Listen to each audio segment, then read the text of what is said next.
Baik teman-teman, memulai lagi pada pertemuan kritik periklanan bahwa iklan juga memiliki dampak-dampak negatif. Dengan demikian, kita bisa mengevaluasi dari aspek-aspek negatif atau baik buruknya iklan. Sehingga iklan baik buruknya iklan itu juga akan berdampak negatif pada citra iklan sendiri.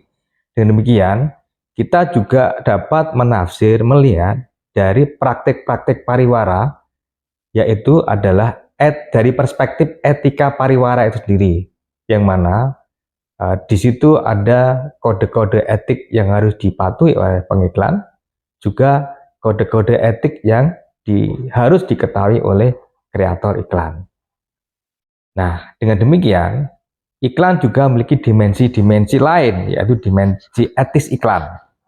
Dengan demikian juga, praktik-praktik dimensi etis iklan itu, saudara bisa melihat dari perspektif teori dari Johnson, atau juga teori-teori etika pariwara, yang mana semua itu akan membangun dimensi positif, sehingga kontribusi penting pada mata kuliah ini adalah membangun kepada dimensi strategis yang sifatnya adalah persuasi yang berdampak positif, sehingga negatif iklan harus kita minimalkan seminimal mungkin.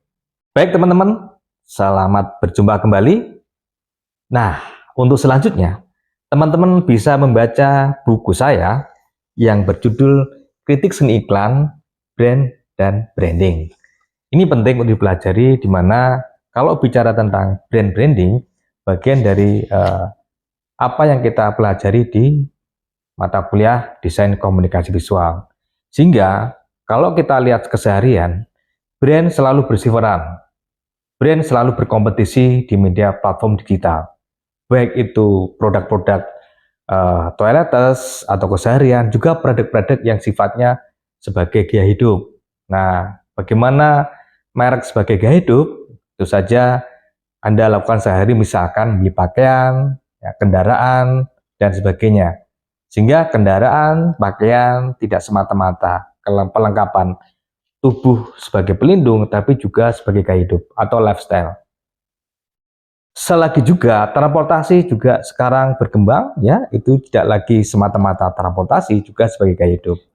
Sehingga dalam hal ini, kritik branding memposisikan penting bagi teman-teman untuk melihat posisi merek, ya, yang dicitrakan, di brainstormingkan pada publik itu memiliki citraan-citraan tertentu, sehingga seringkali juga pengiklan itu mengiklankan tidak etis, seringkali melakukan perbandingan-perbandingan tertentu. Sehingga dalam kegiatan branding atau critical branding diperlukan untuk studi lanjut, sehingga tidak menghancurkan merek itu sendiri, tapi Anda juga memiliki perspektif kritis. Makna branding tidak semata-mata identitas visual, tapi yang mampu merepresentasikan citra merek di benak konsumen secara positif.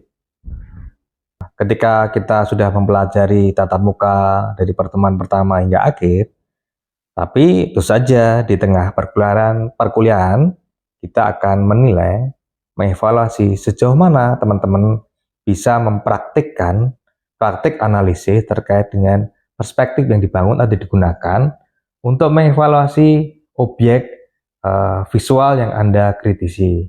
Dengan demikian, pada pertemuan ke-6 atau 7, teman-teman bisa mendiskusikan dan bagaimana mempraktikkan teori itu untuk dianalisis. Pertama, misalkan, bagaimana sebagai contoh adalah kritik semiotik. Sejauh mana teman-teman memahami makna pesan yang dibangun atas retorika visual, metafora visual pada iklan. Karena iklan bersifat 2 dimensi atau 3 dimensi atau audiovisual. Dengan demikian, praktik terhadap analisis semiotika, makna pesan dari yang disampaikan iklan itu menjadi penting Anda kuasai, sehingga tidak salah nalar. Nah, misalkan Anda kritik semiotika susur, tapi Anda menggunakan pendekatan Roland Barthes. Nah, dengan demikian, jenis atau semiotika yang bersifat strukturalis itu milik siapa? Yang bersifat post structuralist itu milik siapa, sehingga di sini Anda pahamlah apa yang diketahui adalah perspektif semiotika itu seperti apa. Dengan demikian, pada akhirnya penilaian-penilaian itu akan menjadi penting yang akan berkontribusi pada nilai. Tapi ingat, bahwasanya yang dikejar tidak sekedar nilai, tapi makna Anda memahami perspektif teori itu. Ya, jadi dengan demikian, praktik analisis pada paper, ya, Anda harus paham tentang menggunakan bahasa Indonesia dengan baik, mengoperasionalkan manajemen referensi dengan baik, misalkan mendelay, itu hal yang mutlak yang harus pelajari teman-teman semuanya. Baik, dengan demikian pada hari ini cukup sekian. Sampai jumpa di lain kesempatan. Wassalamualaikum warahmatullahi wabarakatuh.